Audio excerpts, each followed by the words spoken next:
Well, hello and welcome. My name is Velma. You can connect with me at velmanolds.com.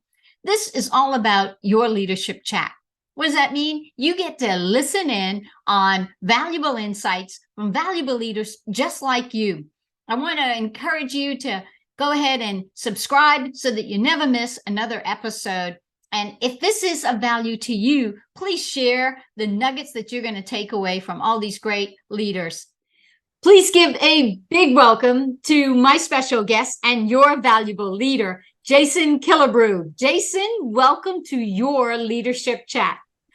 Thank you. Thank you for having me. Oh, it's my pleasure, Jason. It's my pleasure. And we were talking before the show about why you've got this big smile on your face, which is special day for your middle child, right? Preschool. Yeah. So First day of preschool. So, it's a lot of chaos in our house today, but we're super excited for that next milestone for my daughter. Wow, I love that. It's exciting chaos, those Yeah.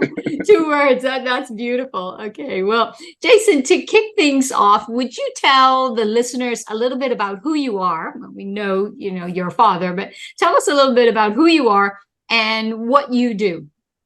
Yeah, absolutely. Like Roma said, my name's Jason Killebrew. I am a Southern California tried and true. I was born in Los Angeles, grew up in the Pasadena area, and did my undergraduate studies in Orange County at Cal State Fullerton. So I kind of kept in this 50-mile radius or so of Los Angeles, mostly because it's my comfort zone. But from that, I've had a variety of different experiences that I think have contributed to my leadership, whether it's playing sports or going working regular jobs. I actually had a pretty special job working at Disneyland for a few years while I was going to school at Cal State Fullerton. So I was working and going to school, and I really think that kind of opened up my eyes to kind of the world. So after graduating with a public administration degree and an emphasis in urban regional planning, I interned with a couple of cities, and then ultimately made the rounds as a professional planner, working in a variety of different Southern California cities, which has led me to today, where I am now serving the city of Brea, which is a North Orange County, California city, as the community development director. Wow. And I love that you use the word serve, which, it speaks highly of your heart for the community and for others. So you got a side note, but you got to tell us. So is Disneyland truly the happiest place on earth? I will say outwardly to the guests, the visitors, yes. And the policies, it's really inherent when you actually get into leadership. I was a lead and an area lead basically at Disneyland. And the amount of resources that they give you to make sure that you can make it right for whatever a guest or visitor is going through or dealing with. Right. That just speaks to their principal value of making sure that everyone is having a great time. So honestly, I translated a lot of my customer service beliefs, even in the government public sector, from my time at Disneyland. So that's my big parallel to my time there. Awesome. I just had to ask because their brand is about the happiest place on earth, and I said, "Oh, I've got to put this in there. Is it really the happiest place on earth?" But they certainly, a lot of work, but they try. They really it sounds like they resourced you well to be a success at whatever your role is for the. And I love the fact that you said it was the big takeaways of customer service, the principles and the values you learned there have been foundational in helping you in the role of serving others for. Absolutely. Yeah. Beautiful. Okay. All right. So we know that besides Disneyland, there's been people in your life that I call, leaders, people in your life that have made a tremendous impact that Jason would say, Velma, if it wasn't for this person or this person, I wouldn't be the man I am today. And I call that person a valuable leader. And so I'd love for you to share your story of someone in your life who you would say is a valuable leader. And why would Jason say that about them? Um, yeah, I'm gonna go to probably my first manager. Hmm. His name is Barry Curtis. Okay. And Barry Curtis worked for the city of Irvine for many years and then went over to, I believe, Costa Mesa, and then ultimately retired and worked for the Irvine company. And the reason Barry, as a first manager for me, just being kind of this lowly planning intern, is I really looked at him and said, "Gosh, like that's who I want to be." Wow. And in some of my initial meetings with him, I told him, you know, I strive to be where you are one day. And Wow. and he stopped me and he's like, you don't want to be me, you want to be ahead of me, you want to be higher than me, you want Wow. to, and so I will instill any nugget of knowledge that I know into you so Hmm. that you can climb. So as an intern, even just as an intern, he gave me a lot of autonomy, guided autonomy, but a lot of Hmm. autonomy, a Right. lot of opportunities for me to experience things on my own. Right. And what that led to was a very successful internship, but my first kind of professional job, if you will, where I applied and was in an open recruitment. It was a recruitment of 500 people, Wow. and I ended up landing the job, and I Hmm. can only attribute that to all those little nuggets that Barry gave me, Right. and in that he helped coach and prepare me for the interview, and so I was well prepared, and so if I'm not sure where I would be if I didn't get that first real Hmm. job Right. opportunity. And so if I didn't get it, then I'm probably looking, different in my chair today. So, Yeah. Yeah. Wow. Barry was very instrumental in my early rooting in the Hmm. planning profession. I love when you said that, and you when you even mentioned his name, you had this like this smile that just came on your face because it was like that warm and fuzzy feeling just Yeah. thinking of him and taking us back to that moment. But And when even now, Velma, like he, Mhm. we follow each other on LinkedIn, a Yeah, lot of our different professional circles. right. And the last time I saw him, it was at a conference. It was Okay. a planning directors conference in Orange County. And I'm just standing there talking to some of my, fellow colleagues from other jurisdictions, and I get a big hug from the side, a big bear hug from the side, Mhm. and Right, it right. was my big brother Barry, right there, just so proud of me, Right, because he's like, I told you, he's like, right. I told you that you were going to, be successful, and you just, got to stay tried and true. So I'm sorry to interrupt you, but No, that no, no. I we're love we're still connected. We're still Yeah, it's connected. your passion, and the fact that you just had to jump in there, because every time you think of him, then the last memory of it pops into your head. Yeah, On absolutely. this is when I met, and when Barry and I saw each other. So it's totally from the heart, and I think we feel that here for sure. But I'm thinking about one of the things you shared, that you said that Barry's, when you were like paying him a tribute, an honor to say, I want to, I aspire to be a leader like you. He quickly wanted to reaffirm to you that you need to be you, and I want you to be better than me. I Mm-hmm. mean, I want you to go further. I want to give you the nuggets and the tools and ideas to help you to be, to be all you can be, and hopefully that's even more than what I have accomplished. I mean, talk about service. That's Yeah, huge.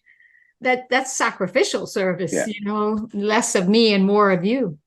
And now in my role, I see it, right? So with my Yeah. staff, with my Mhm. mentees, with the people that now I'm positioned to, give tools into their toolbox and those little Right. nuggets. I see that. I know exactly what he felt when he was talking to me, because Yeah. that's the give back. And Right. since he Right. gave to me, now I got to kind of keep the momentum going and give back to to my junior staff and to my mentees. So Yeah. The feeling the same, and the reward that you feel when you see your junior staff like exceed their expectations or be successful Yeah. is so rewarding. Yeah. Well, you're leading into the next question, which I always want to, invite my guests to share how they benefited so much from someone being a valuable leader in their life and truly treasured. And Barry is that person. And I'm sure there's others for time wise. So I always want to know, like, how do you pay it forward? Because once you know something, true leaders, they benefit from others. They learn, they grow, they develop, and then they pass that along, like you were saying. How how is Jason paying it forward to help other people see their own value or be valuable leaders themselves? For me, it's presence. And Mm, so a lot of times, an executive leader like myself can find themselves putting themselves on a little bit of a pedestal, yeah, can find themselves a little isolated from kind of the day to day. right. And what I really, really strive to do is to make sure that I'm present and visible. Mm, And I think when you end up putting yourself in, um, say your junior staff or your up and coming staff, you put yourself in their environment, yeah. the absorption of what you have to say means more. Mm, And so I really kind of paid attention to that, I right. guess, and really strive to put myself in the environment, walk the floor of City Hall, Yeah. build relationships, Mhm. and share. And I think that's when you get organic moments, and you Mm, share, and then I think that's when it actually has a bigger impact. So wow. that's kind of my recipe for paying it forward, but Mhm, always being able to um, give time, show time, be present. And I mhm. think that has more value a lot of times than, me standing up in front of a classroom with 20 people and, Mhm. sharing my experience and answering questions, because Yeah. then it's a little bit more personable and relatable. Oh my goodness. And I love that organic moments. The way you said that, it's the organic moments that your presence has value. And that Yes. speaks volumes to me because I'm like, it's so true. It's people don't, they don't remember all of the experiences. They remember the moments in those experiences and the value you add. And when they're organic, when they're not planned or scripted, Right. like what you're saying, I'm not, it's one thing to stand and teach or to speak in front of a group of people, but it's another thing to, be present in the moment and add relevant value, like you Absolutely. shared. Oh, I Yeah. love that. No, that's brilliant. Organic moments. I'm taking that one. Putting Yeah. No, that, please, please. that And is and too the other good. thing too, I was once them.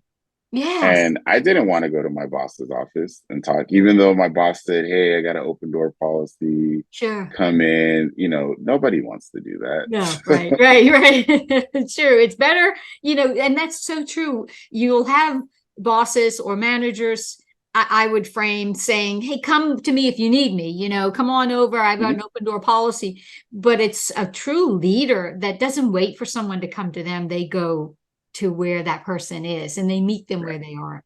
And right. that's what you're saying, and that's what you're doing. So I love it. That's beautiful. Okay. I don't know how you're going to top this next question, but I'm waiting. This is going to be good. So we never know when people are going to listen to this message, Jason. We never know where they are in their season of life, and I always want to ask the guests to share something that I know is on their heart, and that if they had an audience, this is one big thing they would share. So for you, what's one big takeaway that you would share with the listeners to help them personally, become more valuable in their leadership and in their life? What would that big takeaway be? Um,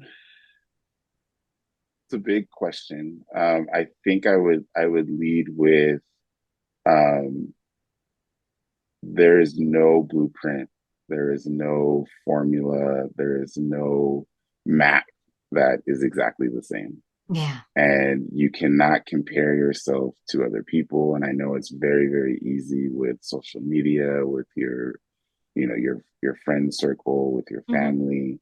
Right. But if you have a goal and you want to achieve something, Hmm. never give up and understand that your pathway is going to look different than someone else's pathway. Wow. And if you're able to accept that, then the sky's the limit. Hmm. Otherwise, you're going to keep putting boulders and boulders and boulders in front of you on Yeah. that pathway that you can see, Hmm. because you're more worried about um, the race as opposed to the journey. And Oh, so I think for me, I had some lessons along my path yeah. to where I am, where I did that, and I Hmm. found out that it was wrecking me. Right. And once I released that, I think for myself, I just saw tremendous, and not necessarily tremendous in like frequency or speed or things like that, but I just saw tremendous growth in myself, being able to just accept, every, you know, microscopic advancement, Hmm. and be proud of myself. And so Wow. that, I think that's probably the biggest thing I would want to share. I don't know if you realize it, but you brought us full circle to what Barry was telling you. Don't be me, be you, and achieve all the great things that you are made to have in your life, and the potential that's there for you. I mean, that's what you're saying. Don't try to compare yourself to someone else. And you don't know this, and I don't know if the listeners do, but my company's name is Leaders Pathway. So the name of the company is Leaders Pathway, and it's because every leader has their own path that they travel on, their own journey, like you say. And I always say it's where leaders go to grow, and Right. you're growing wherever you are. So wherever you are, you're planted, grow there on your journey versus trying to walk in somebody else's, Absolutely. footsteps. Because they're if you try to put on somebody else's shoes, you're going to wonder why your feet hurt, right? Because you're either going to trip over yourself because they're too big, or they're going to be so tight they're going to hurt your feet, and it's not going to be a comfortable leadership Right. journey. So, oh man, that's beautiful. And when Barry hears this, and I know he will, he'll be so proud of you because of what you just said, which is echoing what he said in the beginning to you. Yeah. It's like, Yeah. And I believe it. Hmm.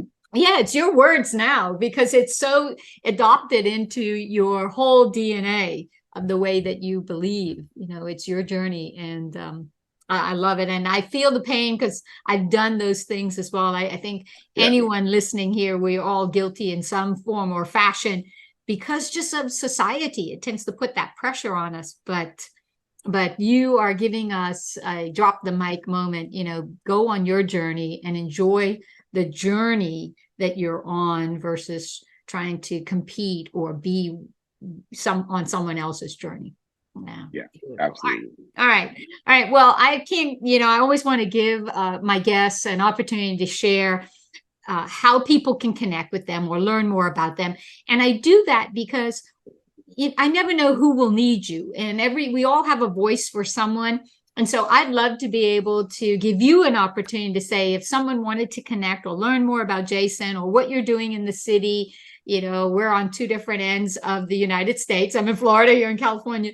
But how would be the best way? What's the best way that people can learn more about you and what you do? Yeah. You could find me on LinkedIn. So I'm pretty active on LinkedIn. So just Jason Killebrew. There's maybe five of us, and we all look different. So you'll be able to find me. Right. And then this is kind of what happens when you become a leader. You can Google me, Mm-hmm. and you can get all sorts of different ways to contact me. My Mm-hmm. contact information is on the City of Brea's website as Right. well. Yeah. And I am always open to connections. I am always open to conversations and dialogue. So please reach out. Yeah, no, and we'll put it in the show notes so it's here for those that are listening in for convenience sake. But it's truly been, I could talk to you so much more because I know you have so much to offer us, but you also have exciting chaos going on in the Yes. house with the beautiful ones. I love that. That's just, I love the way you said that. I've got to use that line too. Such great little Yeah. nuggets of leadership Yeah. value here today. Thank you so much, Jason. I truly appreciate Thank you. it. Yeah, it's Thank been you, an Velma. honor. I appreciate being here. Hey, thanks so much for watching another episode of Your Leadership Chat. I hope that you've enjoyed this video. Make sure that you hit the subscribe button here and tap that bell icon so that you never miss another episode. I hope too that you'll give us a thumbs up on the video for a like. And then if you feel led, please share the video with those who need to see it. Thanks so much for watching. We'll see you next time on Your Leadership Chat. Bye for now.